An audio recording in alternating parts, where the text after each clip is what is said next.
तो लाइटनिंग क्या चीज होता है बताओ।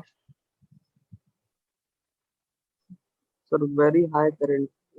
सर वो तो सर थंडर, जब टू क्लाउड्स जब स्ट्राइक करते हैं तो लाइटनिंग प्रोड्यूस होता है। और वही है? जब स्ट्राइक करता है, वही जब स्ट्राइक करता है ट्रांसमिशन लाइन पे या टावर पे, तो very high surge current produce होता है, जिससे कि हमारे इक्विपमेंट्स डैमेज हो सकते हैं, ट्रैवलिंग वेव्स क्रिएट होता है, और भी हम्म, बहुत सारे उसके डिसएडवांटेजेस होते हैं। ठीक है। तो लाइटनिंग बेसिकली क्या है हमारा, short time high current discharge. ठीक है, शॉर्ट टाइम के लिए आएगा ठीक है, फ्रैक्शन ऑफ सेकेंड या 1 सेकेंड के लिए आएगा, 2 सेकेंड के लिए, और काफी हाई करंट होगा। ठीक है, इन किलो एम्पियर्स नॉर्मली। ठीक है, तो ये हमारा लाइटनिंग होता है ड्यू टू थंडरिंग। ठीक है, तो ये नॉर्मली दो तरह का होता है, एक डायरेक्ट स्ट्रोक और एक इनडायरेक्ट स्ट्रोक। ठीक है, तो डायरेक्ट स्ट्रोक में क्या होता है कि ये जो लाइटनिंग होता है वो डायरेक्टली हमारे इलेक्ट्रिकल इक्विपमेंट्स के ऊपर में आकर के स्ट्राइक करे। ठीक है, ओवरहेड कंडक्टर्स है, ट्रांसफॉर्मर्स है, या सब स्टेशन में और भी इक्विपमेंट्स है, डायरेक्ट उसके ऊपर आकर के अगर वो स्ट्राइक करता है तो वो डायरेक्ट स्ट्रोक हम लोग उसको कहेंगे।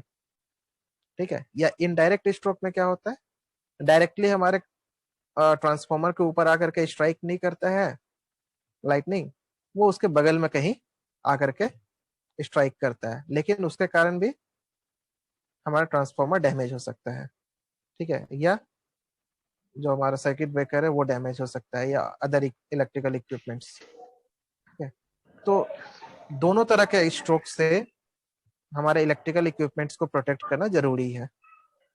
ठीक है, तो इसके लिए हम लोग यूज करते हैं लाइटनिंग प्रोटेक्शन स्कीम, जो कि डिटेल में हम लास्ट सेमेस्टर में तुम लोगों को पढ़ा चुके हैं, इसलिए इसमें बहुत डिटेल में हम नहीं जाएंगे। ठीक है, इस टॉपिक पर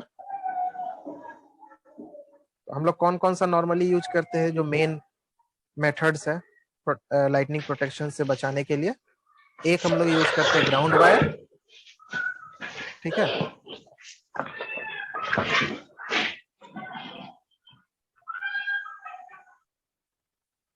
एक हम लोग यूज करते हैं ग्राउंड वायर, और दूसरा हम लोग यूज करते हैं लाइटनिंग अरेस्टर।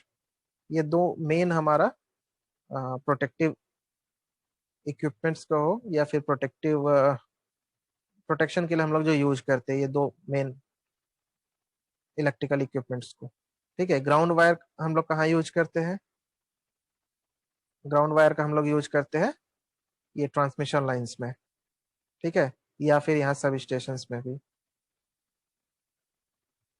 ट्रांसमिशन लाइन में हम लोग ग्राउंड वायर का कहाँ यूज करते हैं, सबसे टॉप में ये जो देख रहे होगे अर्थ वायर, जिसको शो कर रहा है एरो से, ये हमारा ग्राउंड वायर है। तो अगर कभी लाइटनिंग होगा तो क्या होगा, ये सबसे टॉप में है तो सबसे पहले ये कैच करेगा उस लाइटनिंग को, और ये इस कंडक्टर के थ्रू होते हुए ये ग्राउंडेड किया हुआ रहता है इस टावर के थ्रू अर्थ में। ठीक है, तो ये लाइटनिंग करंट जो आएगा वो इस ग्राउंड वायर के थ्रू होते हुए यहाँ ग्राउंड में चले जाएगा, यहाँ फ्लो करेगा, क्योंकि ये काफी कम रेजिस्टेंस होता है।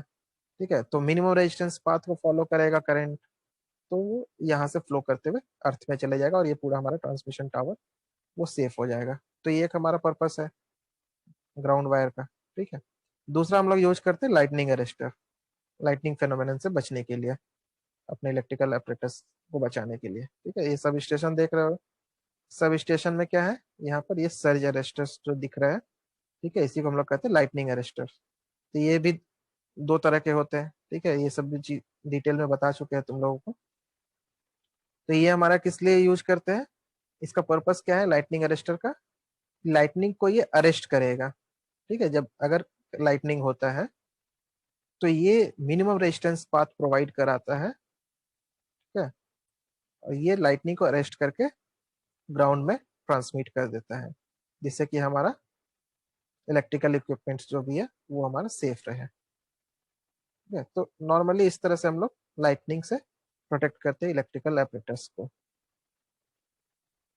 ठीक है, सब डिटेल में तुम लोगों को बता ही चुके हैं ये सब चीज के बारे में, इसलिए इसमें ज्यादा भी समय इन्वॉल्व नहीं करेंगे। डायरेक्ट आते हैं हम अर्थिंग में, ठीक है।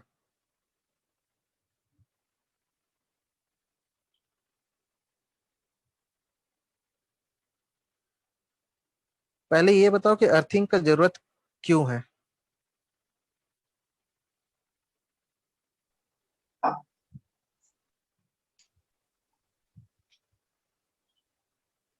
नॉर्मल ह्यूमन लाइफ को प्रोटेक्ट करने के लिए और इक्विपमेंट्स को प्रोटेक्ट करने के लिए। ओके, और कोई।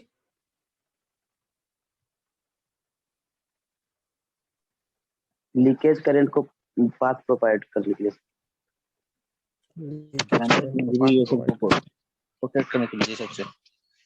किस चीज के लिए। डैमेज हो गया, इंजरी हो गया, डेथ हो गया, ये सब से बचने के लिए। ओके,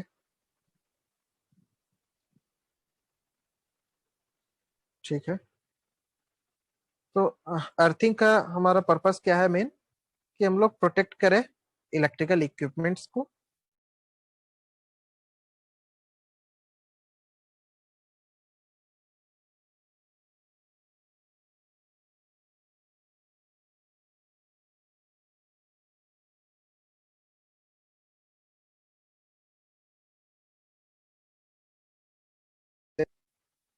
ठीक है, तो अर्थिंग क्या होता है, it is the process of connecting the metallic frame of electrical equipment or some electrical part of the system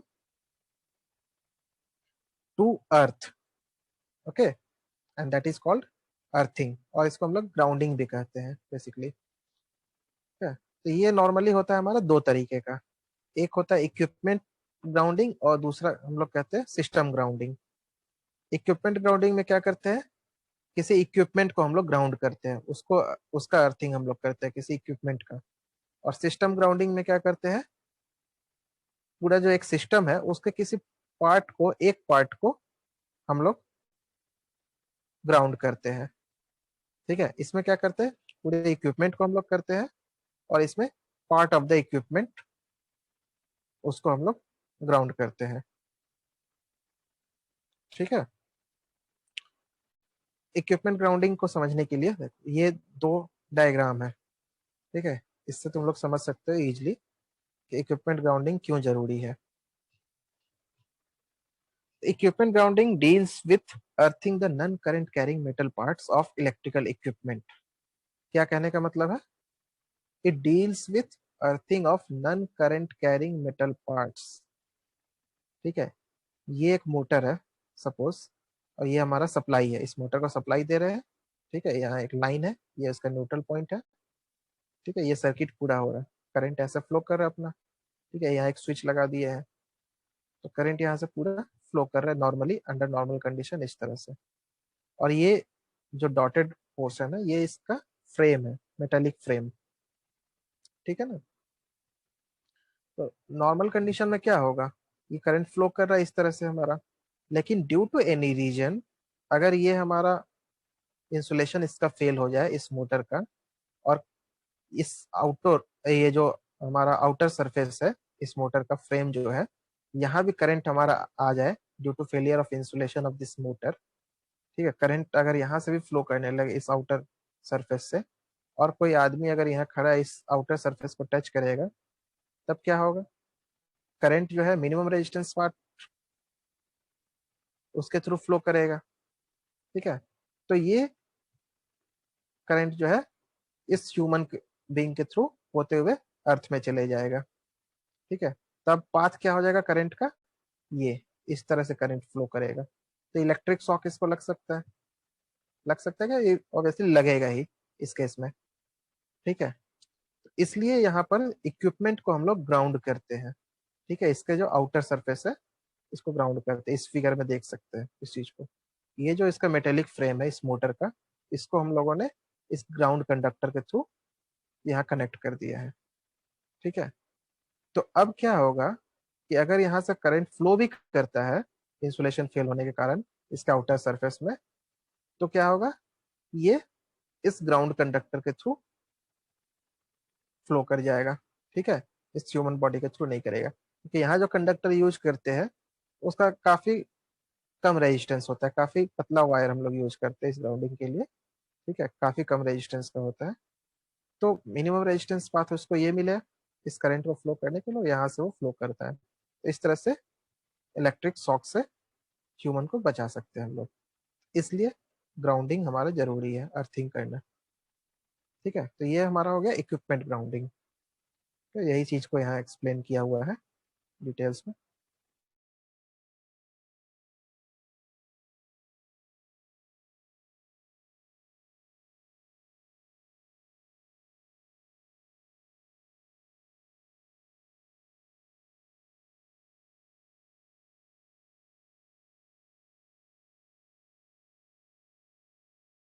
ठीक है, example, neutral point of A star connected system, one conductor of the secondary of A transformer.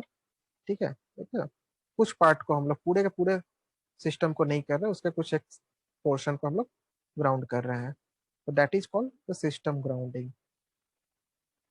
ठीक है, ये एक example है। इस diagram को अगर देखो, यहाँ पर क्या है हमारा, ये 11 केवी लाइन है, एक न्यूट्रल पॉइंट है।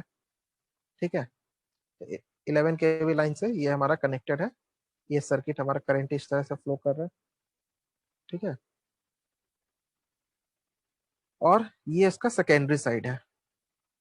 ठीक है, ये सेकेंडरी साइड है। अगर अब क्या होगा, किसी कारण से ये 11 केवी का लाइन टूट करके, ब्रेक करके, ये सेकेंडरी साइड जो कि 230 वोल्ट है, इसके साथ जाकर के टच कर गया। ठीक है, तब ये 11 केवी लाइन टच कर रहा है अब 230 वोल्ट को डायरेक्ट, सेकेंडरी को। तब क्या होगा इस केस में, अगर कोई यहाँ पर टच करे इस पोर्शन को, ठीक है, या सेकेंडरी साइड में यहाँ से जो सप्लाई गया है हमारे घर में, सपोज गया है, घर में जितने भी अप्लायंसेस यूज कर रहे हैं हम लोग, ठीक है, सडनली एक हाई वोल्टेज सेकेंडरी साइड में टच कर गया यहाँ पर, तो क्या होगा, ये सारा का सारा हाई वोल्टेज, ठीक है, due to this 11 KV on the secondary side, ये जो फ्लो करेगा, सारा इक्विपमेंट हमारा बर्न हो जाएगा ड्यू टू हाई वोल्टेज। और कई बार होता भी है, घर में हुआ भी होगा कईयों के घर में, कभी इस चीज को फेस किए हो? Yes sir.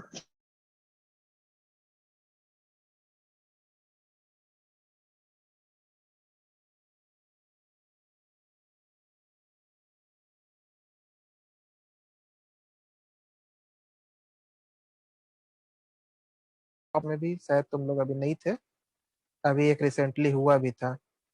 11 केवी कंडक्टर, जो सबसे लास्ट वाला गेट है टाटा मोटर्स वाला एंड का, वहाँ 11 केवी का कंडक्टर वो टूट करके, उसके नीचे में हमारा सिंगल फेज लाइन जा रहा था, उसके ऊपर डायरेक्ट आकर के वो टूट गया। ठीक है, टूट करके गिर गया।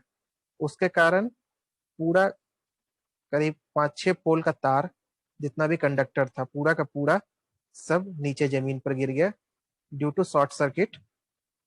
जितने भी हॉस्टल्स घर में जितने भी थे अप्लायंसेस, कईयों के कितने सारे अप्लायंसेस, सब ड्यू टू हाई वोल्टेज, ठीक है, वो हमारा डैमेज हो गया बहुत सारे जगह। तो ये होता है ड्यू टू इम्प्रॉपर ग्राउंडिंग, अगर सही तरीके से अर्थिंग ग्राउंडिंग नहीं किया हुआ है तब। ठीक है, तो यही चीज देखो इस सर्किट में, यहाँ पर क्या किया, यहाँ पर ग्राउंडिंग कर दिए। तो ग्राउंडिंग करने से क्या होगा, अगर ये यहाँ पर आता भी है, ठीक है, तो ये ग्राउंड में हमारा चल जाएगा। ठीक है, तो करंट इस तरीके से फ्लो करेगा, तो यहाँ पर कम से कम चांसेस है कि हमारा वो डैमेज हो। ठीक है, इसके साथ ये भी डिपेंड करता है कि ये जो यहाँ से आगे सर्किट हम लोग आगे कंटिन्यू करते हैं, तो उसके साथ भी प्रॉपर अर्थिंग किया हुआ हो, प्रॉपर न्यूट्रल वायरिंग किया हुआ हो, ये भी मायने रखता है। सिर्फ इसी से सारा काम नहीं हो जाएगा। ठीक है, जो अप्लायंसेस यूज कर रहे हैं, जो घर में कनेक्शन है, वो भी प्रॉपर न्यूट्रल वायरिंग होना चाहिए। ठीक है, तो ये हम लोग कहते हैं, इस तरीके से अगर हम लोग करते हैं तो इसको सिस्टम ग्राउंडिंग कहते हैं। तो part of the system is grounded. ठीक है, एक और तरीका है ग्राउंडिंग करने का, जिसको कि हम लोग कहते हैं न्यूट्रल ग्राउंडिंग। न्यूट्रल ग्राउंडिंग में क्या होता है? It is the process of connecting neutral point of a three phase system to earth, either directly or through some circuit element. Okay, क्या मतलब हुआ कहने का? The process of connecting neutral point of A three phase system. कोई three phase system है, ठीक है, suppose एक स्टार कनेक्टेड सिस्टम है, ठीक है, उसके न्यूट्रल को हम लोग अर्थ कर दे रहे हैं, या तो डायरेक्ट अर्थ कर रहे हैं या किसी रेजिस्टेंस इंडक्टेंस को लगाते हुए उसको हम लोग अर्थ कर रहे हैं। तो ये हो गया हमारा न्यूट्रल ग्राउंडिंग, न्यूट्रल को ग्राउंड कर रहे हैं, ठीक है। ये देखो, ये है डायग्राम, ये हमारा एक स्टार कनेक्टेड सिस्टम है, ठीक है, 3 फेज है, तीनों फेज के साथ एक फ्यूज लगा हुआ है, इसके न्यूट्रल पॉइंट को हम लोग डायरेक्टली अर्थ कर दिए, ठीक है। तो ये हमारा कहलाएगा न्यूट्रल ग्राउंडिंग। यहाँ पर हम लोग एक रेजिस्टेंस भी लगा सकते हैं या कोई रिएक्टेंस भी लगा सकते हैं, ठीक है, या डायरेक्ट भी कर सकते हैं। तो ये न्यूट्रल ग्राउंडिंग करने से फायदा क्या होगा? अगर कहीं यहाँ पर फॉल्ट होता है किसी एक पर्टिकुलर फेज में, ठीक है, सपोज फेज आर, यहाँ पर फॉल्ट होता है, तब क्या होगा? करंट कैसे फ्लो करेगा? यहाँ से होते हुए इस न्यूट्रल ग्राउंडिंग के थ्रू यहाँ पर, फिर यहाँ से होते हुए यहाँ तक, ये पूरा सर्किट कंप्लीट होगा इस तरीके से। तो इससे फायदा क्या होगा? ये फॉल्ट के कारण हाई करंट फ्लो करेगा, तो ये फ्यूज जो है वो फ्यूज हमारा ब्लो कर जाएगा, ठीक है, ये फ्यूज हमारा ब्लो कर जाएगा। इसके कारण क्या होगा कि ये जो फॉल्टी पार्ट है ये हमारा आइसोलेट हो जाएगा इस दोनों हेल्दी सेक्शन से, ठीक है। फ्यूज ब्लो कर जाएगा, ये सर्किट हमारा डिस्कनेक्ट हो जाएगा, करंट अब फ्लो नहीं करेगा, ठीक है। तो हमारा ये चीज आइसोलेट हो गया। आर फेज सिर्फ जो करंट है वो हमारा फ्लो करेगा वाई और बी फेज में, ठीक है। तो ये इसका फायदा हुआ इस न्यूट्रल अर्थिंग का। अगर ये नहीं रहता तब तो करंट हमारा फ्लो करता है